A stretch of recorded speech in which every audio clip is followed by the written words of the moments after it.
कि मतलब जितने भी गवर्नमेंट फंड होते हैं, गवर्नमेंट के जितने भी मतलब इनकम हुए, एक्सपेंस हुए, उनका सीएजी ऑडिट करता है। बट इस बार कोविड के लिए जो फंड बना था ना, उसका सीएजी से ऑडिट नहीं हुआ। एक स्पेसिफिक टीम बनाई और तब ऑडिट किया गया। ये इतिहास में पहली बार ऐसा हुआ है। आपकी हर ऑडिट सीएजी करता है, तो सीएजी का फायदा क्या? फिर उसको सैलरी क्यों दे रहे हो? उसको हटाओ फिर, अपनी एक कमेटी बनाओ सब, और जिस जो मतलब अपना जो फंड है उसको ऑडिट करवाओ, बोल दो कि भैया सब ठीक है, अच्छे से मतलब एक्सपेंस हुआ और अच्छे से इनकम उसकी हुई है, अच्छे से फंड लगाया वो। तो मतलब ये नहीं होना चाहिए।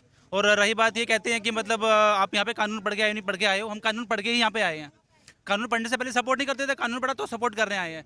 मतलब उसमें ये कहा गया है कि असेंशियल कमोडिटीज़ एक्ट में कि अगर जो मतलब किसानों का जो मतलब अन्न है, अगर उसकी जो कीमत है वो पिछले 3 सालों का जो एवरेज प्राइस है उसका 100% अगर हो जाती है, मतलब डबल हो जाती है, तब तक सरकार इंटरफेयर नहीं करेगी। अगर डबल से ज़्यादा होती है तब सरकार इंटरफेयर करेगी। तो मतलब ये तो गलत है। वो बैठे रहेगी सरकार वहाँ पे कि भैया जब तक डबल नहीं होता तब तक हम कुछ नहीं करेंगे। भाई जब तक डबल होगा तब तो कितने लोग मर जाएंगे भूखे। तो इसका क्या लॉजिक हुआ? मतलब इस पे सरकार को सोचना चाहिए कि भाई जो ये हम कानून बना रहे हैं इसका मतलब क्या फ़ायदा है। दूसरा ये कह रहे हैं कि मंडी मंडी पे इन्होंने टैक्स लगा दिया है, तो जो किसान है वो मजबूरी में मंडी में नहीं बेचेंगे, क्योंकि मंडी में महंगा मिलेगा इनको, तो ये बाहर बेचने जाएंगे। तो बाहर बेचेंगे, जब मंडी में सेल परचेज नहीं होगी मंडी बंद हो जाएगी। ठीक है सर। फिर उन्होंने ये कहा कि अमेंड करेंगे, हम अमेंड करके उस पर भी टैक्स लगा देंगे, जो मतलब प्राइवेट कंपनीज आएंगी। तो सर ठीक है, टैक्स आपने मतलब उस पर भी टैक्स आपने लगा दिया, 1 साल बाद अपने मंडी का टैक्स बढ़ा दिया, तो क्या करेगा किसान? फिर ही मंडी में बेच पाएगा। नहीं, बहुत अच्छी, बहुत बारीकियों से पढ़ के आए आप, है ना? जी क्या करते हैं आप? बस सर, मैं जॉब करता हूँ, मैं सीए हूँ। अच्छा, सीए यहाँ पर? अरे वाह, तो छोटे लोग नहीं आ रहे हैं प्रोटेस्ट में? हाँ हाँ, बड़े लोग आ रहे हैं, पढ़ के आ रहे हैं। नहीं, बहुत अच्छी बात है। तो यहाँ पे पूरा एक मिनी हॉस्पिटल है, एक वकील साहब यहाँ पे है, एक सीए साहब यहाँ पे है। अब इससे बड़ी बात क्या हो सकती है कि जब इतने पढ़े लिखे लोग जब यहाँ पे आ रहे हैं। मैं तो आपके आगे कुछ भी नहीं हूँ, मेरा तो अभी बैचलर ही चल रहा है जी। तो जब इतने पढ़े लिखे लोग आ रहे हैं तो जाहिर सी बात है कि सोचना चाहिए। कोई ऐसी कोई फंडिंग नहीं है कि लोग पैसे लेके आएंगे या कुछ लेके आएंगे, ऐसा कुछ तो सरकार है बोलती नहीं। है। और सर एक चीज़ और है, इन बिलों में इसके अलावा मतलब 2-4 चीज़ें हैं जो बताना चाहता हूँ मैं। सर एक चीज़ ये भी है इसमें कि अगर कोई डिस्प्यूट होता है, मतलब स्पॉन्सर है, स्पॉन्सर का मतलब कंपनी और किसान, अगर उसमें कोई डिस्प्यूट होता है, तो जब कॉन्ट्रैक्ट बनता है, जब कॉन्ट्रैक्ट बन रहा है, एग्जीक्यूट हो रहा है, तो उसमें एक चीज़ है कि एक अलग से मतलब एक थर्ड पार्टी बना सकती है, जिसके पास अगर डिस्प्यूट होता है तो वो मैटर वहाँ जाएगा। सर ये बात किसान को नहीं पता, कंपनी को ये चीज़ पता है। वो थर्ड पार्टी अपनी तरफ से अपॉइंट कर देगी और अपना आदमी रखेगी वहाँ पे, और एक क्लोज डाल देगी। अगर डिस्प्यूट होता है तो उसके पास जाएंगे। सर किसान को ये पता नहीं है वो बंदा किसका होगा, कंपनी का बंदा होगा। सर उसके पास मैटर जाता है, उसके पास अगर मैटर सॉर्ट आउट नहीं होता है उसके बाद जाएगा एसडीएम के पास। सर एसडीएम यहाँ पे क्या होता है, सर मैं नहीं बोलना चाहता हूँ, जो एडमिनिस्ट्रेशन यहाँ पर है कितना करप्ट है, मैं मतलब नहीं बोलना चाहता हूँ, सब जानते हैं। सर एसडीएम के पास मैटर गया, किसान गरीब है, कंपनी वाला सर वो उसका टर्नओवर मतलब लाखों करोड़ों में होता है। सर वो पैसे देगा और अपने तरफ ये फैसला मतलब करवा लेगा अपने अपने फेवर में। उसके बाद उसे कहीं अपील नहीं है। सर किसान क्या करेगा? नहीं जा सकता कहीं। सर दूसरा, सर रजिस्ट्रेशन मैंडेटरी नहीं था। सर रजिस्ट्रेशन नहीं होगा, सर केरला की कंपनी आएगी, परचेस करेगी यूपी के फार्मर से, ठीक है सर, चेक देगी। सर वहाँ पे ये लिखा रही कि पेमेंट कैसे होगी, हाँ मेंशन नहीं है, कैश मेंशन करना चाहिए था कि जब जैसी मतलब डिलीवरी मिलेगी उसकी क्रॉप्स की तो पेमेंट हो जाएगी। ये मेंशन नहीं है, कैश के बारे में मेंशन नहीं किया हुआ, सीधा लिखा है कि पेमेंट करेगा, वो चेक से पेमेंट करेगा। केरला के सर केरला की कंपनी है, रजिस्ट्रेशन केरला में हुआ है, यूपी में किसान है, ठीक है सर, उससे खरीदेगी, चेक देगी, भाग जाएगी, चेक बाउंस होगा, वो कहाँ जाएगा? एसडीएम के पास। एसडीएम की सर लिमिटेड मतलब अथॉरिटी होती है कि वो मान लीजिए एक गाजियाबाद का है अगर एसडीएम है, तो गाजियाबाद में एक स्पेसिफिक टेरिटरी के अंदर उसकी मतलब जुडिक्शन होता है, उसके बाहर जा नहीं पाएगा। सर वो क्या करेगा? बोलेगा भाई मेरे हाथ में ये फैसला नहीं है, तुझे केरला के एसडीएम के पास जाना पड़ेगा। तो सर फंस जाएगा वो किसान, क्या करेगा यहाँ पे बताइए आप ही। और कह रहे कॉन्ट्रैक्ट फार्मिंग होगा, किसान बाहर बेच पाएगा। सर एक बार कॉन्ट्रैक्ट में एंटर हो गया वो, ये दूसरा ये भी है कि जब डिलीवरी लेगा वो, तो उसकी जो क्वालिटी है, गुणवत्ता, उसकी जांच वो कंपनी करवाएगी, कंपनी के पास राइट है सर। किसान अगर बोलता है कि क्वालिटी अच्छी है तो किसान की नहीं मानी जाएगी, उस बंदे की जिसको कंपनी लाती है चेक करवाने के लिए। वो अगर देखेगा, वो चेक करेगा कि भाई क्वालिटी अच्छी है, तब उसको पेमेंट मिलेगी। सर वो क्यों बोलेगा क्वालिटी अच्छी है? जी उसके अकॉर्डिंग मिलेगी। बोले क्वालिटी खराब है तो सर किसान कुछ नहीं कर सकता है, किसान कुछ नहीं कर सकता है, तो फंस जाएगा। तो सर ये कह रहे किसानों के फेवर में है, कहाँ से फेवर में है सर? ये बातें लगता है आपको सुन के कि मतलब ये कानून फेवर में है? मुझे नहीं लगता। नहीं, अब एक बात मैं और बताने वाला था। ऐसे लोग बोल रहे हैं लोग जो तो बोल रहे जाहिर हैं सी ना कंटेम्प्ट ऑफ कोर्ट, तो कंटेम्प्ट तो इन्होंने किया कोर्ट का।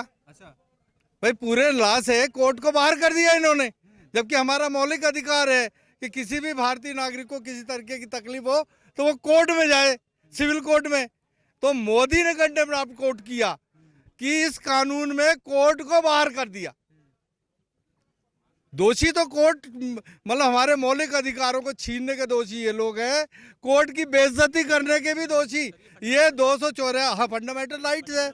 हाँ, कोई दुखी है तो कोर्ट में जा सकता है। कोर्ट में नहीं जा सकता। आपको जान के हद होगा कि भारत में 54% मौलिक अधिकारों को लोग सरकार ने छीन ली है। कितने? 54%। इनका टैक्सेशन 48% है। आप 100 रुपये कमाते हैं उसमें 48 रुपये टैक्स देते हैं। ये हालत है इनका। मतलब कोई भी काम सिर्फ हिंदू मुस्लिम पाकिस्तान हिंदुस्तान के अलावा कुछ नहीं। ये तो वो भी अच्छा है, ईश्वर सबको देखता है ना। अभी वही 7 वर्ड वाले हैं क्या? हाँ, 7 ही वर्ड डाला। देखो देखते हैं उसने क्या किया कि अब हिंदुस्तान को जोड़ दिया। अब हम भारत के लोग हो गए, पूरे लोग इकट्ठे हो गए। तो ये जो कंटेम्प्ट ऑफ कोर्ट है ये बोबड़े साहब को भी समझना चाहिए और इनको भी समझना चाहिए। हो ये गया है कि पहले 563 शायद रियासतें थी अंग्रेजों के ज़माने में। अब यही मतलब जो सांसद हैं हमारे 554 या क्या है, यही अब क्या कहते हैं वो राजा बन गए हैं, वो अत्याचार कर रहे हैं। कंटेम्प्ट ऑफ कोर्ट की जी कंटेम्प्ट ऑफ कोर्ट के लिए मैं ये कहना चाह रहा हूँ कि सबसे बड़ा कंटेम्प्ट ऑफ कोर्ट सरकार ही करती है। सर कोर्ट ने कहा था कि 7 दिन के अंदर अंदर इनकी पेमेंट करवाइए गन्ने के किसानों की। सर 7 दिन के, अब 2 साल हो गए पेमेंट नहीं हुई है सर। तो सर कंटेम्प्ट ऑफ कोर्ट कौन कर रहा है? जो गन्ने लेके गए उनकी पता चला है उनकी प्राइस में नहीं, उनका प्राइस ही नहीं पता कि कितने में। हाँ, प्राइस भी नहीं पता होता सर, मैंने ये सुना है। कोई रेट नहीं लिखा। हाई कोर्ट ने, सुप्रीम कोर्ट ने आदेश कर रखा है कि जो 14 दिन के अंदर गन्ना भुगतान कीजिए। अगर आप गन्ना भुगतान 14 दिन में करते 15% का ब्याज दे, ये हमारे संवैधानिक है।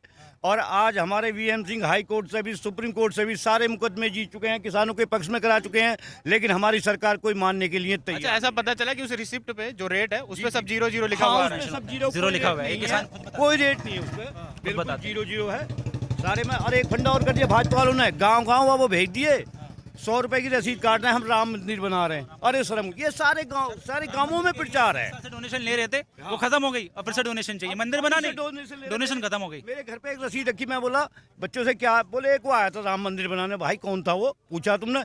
बोले जी मैं तो राम नाम पे ले रहा हूँ। तो बच्चों ने 100 रुपए दे दिए उसे। मन क्या भाई चलो दे दिए भैया, तुमने दे दिए, तुम्हारा आस्था का सवाल था। लेकिन आस्था झूठी होगी हमारी। हम कहाँ जाना आस्था को लेकर, हमारी आस्था कौन समझे? आपको हमें हमारी समझ। हाँ लोग उनका मेरा ये कहना है सर कि मिनिमम प्राइस की हम लोग मांग कर रहे हैं। भारत की गरीबी कब दूर होगी? जब आप मैक्सिमम प्राइस की भी वो करेंगे। 10% से ज़्यादा कोई भी सेठ बनिया महाजन हमारी खरीद के ऊपर में ज़्यादा नहीं ले सकता। 4000 का अगर 3000 का चना लेगा, बोने के समय 6000 का देगा। इसलिए भी किसान परेशान है। मगर इसका अगर आप कर रहे हैं एमएसपी का, तो मिनिमम का और मैक्सिमम का भी करिए कि 10% से ज़्यादा अब वो नहीं बेच सकता। 5 रुपए किलो की प्याज खरीद के कोल्ड स्टोर में रख के 80 रुपए किलो नहीं बेच सकती। सर रही बात एमएसपी की, मिनिमम सपोर्ट प्राइस की। आप सर रही बात एमएसपी की, मिनिमम सपोर्ट प्राइस की, जो स्वामीनाथन कमेटी थी सर, उसने बोला था कि जब आप एमएसपी फिक्स करते हो तो सर A2+FL, जिसका मतलब ये है कि जो कॉस्ट है उसमें किसान की जो मतलब जो लेबर है, जो नोशन कॉस्ट जिसे कहते हैं, मतलब अगर किसान कहीं और काम करता तो जो उसको इनकम मिलती, जो सैलरी मिलती, वो भी उसमें ऐड करो। उसके बच्चे जो लगे हुए हैं उसकी उनकी सैलरी प्लस जो सर उसका लैंड है उस पर से अगर वो लैंड मतलब कॉन्ट्रैक्ट पे देता, उससे जो पैसा आता वो भी कॉस्ट में ऐड करो। प्लस सर जो कैपिटल लगा रहा है, पैसे लगा रहा है, बीज लगा रहा है, वहाँ पे सिंचाई कर रहा है, उसकी सब कुछ कर रहा है, जो उसमें पैसे लगते हैं अगर उसको बैंक में डालता तो सर इंटरेस्ट उसको मिलता। तो ये अपॉर्चुनिटी कॉस्ट का उसको नुकसान हो रहा है। ये सब ऐड करके तब एमएसपी फिक्स करो। ये कह रहे हैं कि स्वामीनाथन कमेटी की रिपोर्ट हमने लागू कर दी। किसान कह रहे हैं अच्छा लागू कर दी कैसे, जबकि सर एमएसपी पहले से कम हो रही है।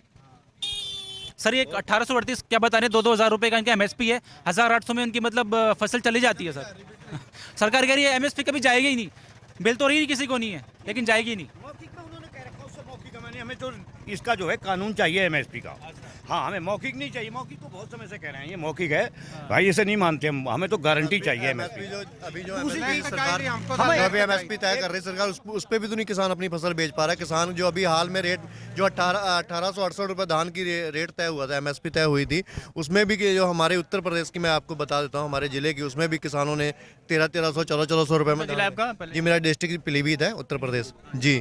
और वहाँ पे किसानों ने जो धान बेचा है सरकारी रेट में, सरकारी रेट 1868 था जो एमएसपी थी उस पर, क्योंकि गारंटी नहीं थी कुछ भी नहीं। कोई मिलों वाले ने जो बाहर वाले सीधे शरेआम खरीद रहे थे, 1500, 1400, 1300, 1350 रुपये में किसान ने बेचा है, 1,000 रुपये में बेचा। बताओ क्या करेगा, क्या गारंटी है इस पे एमएसपी की। और वही उसका चावल निकालने के बाद अब की महीन, उसके बाद एक और चीज़, महीन चावल। शायद आप लोगों ने जो महीन चावल जो खाते हैं, आपको मार्केट में उसका रेट दूसरे चावल, मोटे चावल से उसका रेट है कुछ एक्स्ट्रा होता है, महंगा होता है। और वो महीन चावल, महीन धान खरीदा तक नहीं गया हमारे क्षेत्र में। महीन धान बिल्कुल उसको कह दिया गया ये नहीं लिया जाएगा, जिसको उन्होंने बिल्कुल औने पाने दामों में 1,800 रुपये में बेचा है, क्योंकि सरकार ने लेने से साफ मना कर दिया था।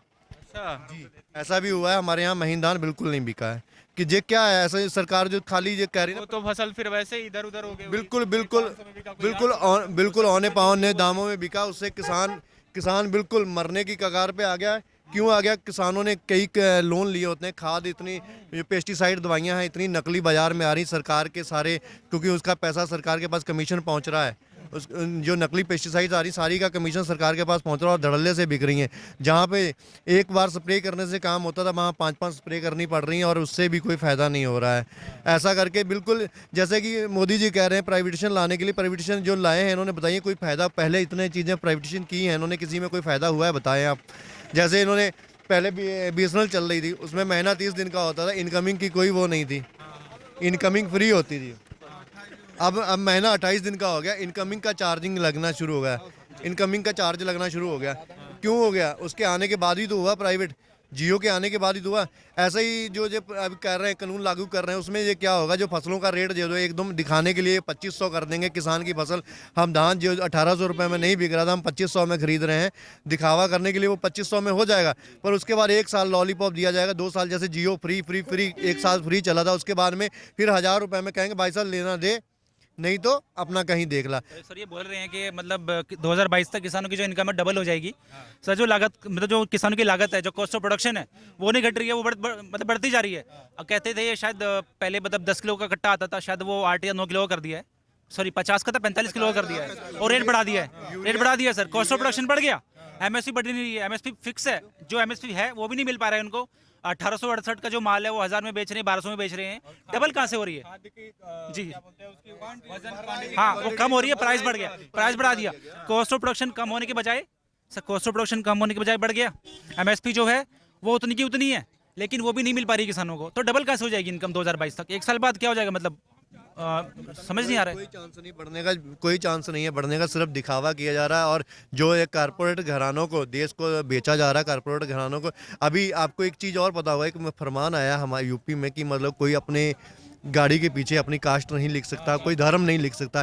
क्या, चलो ठीक है, आपने नहीं काफ़ी दिन हो गए, क्या उसका सिर्फ जो है कि सिर्फ आम छोटे किसानों पे या छोटे उस पे व्यापारियों पे ही लागू है, या जो अडानी मोटे करके जो ट्रेनों पे छापा गया, अडानी अंबानी, उसके ऊपर भी कोई कार्रवाई होगी?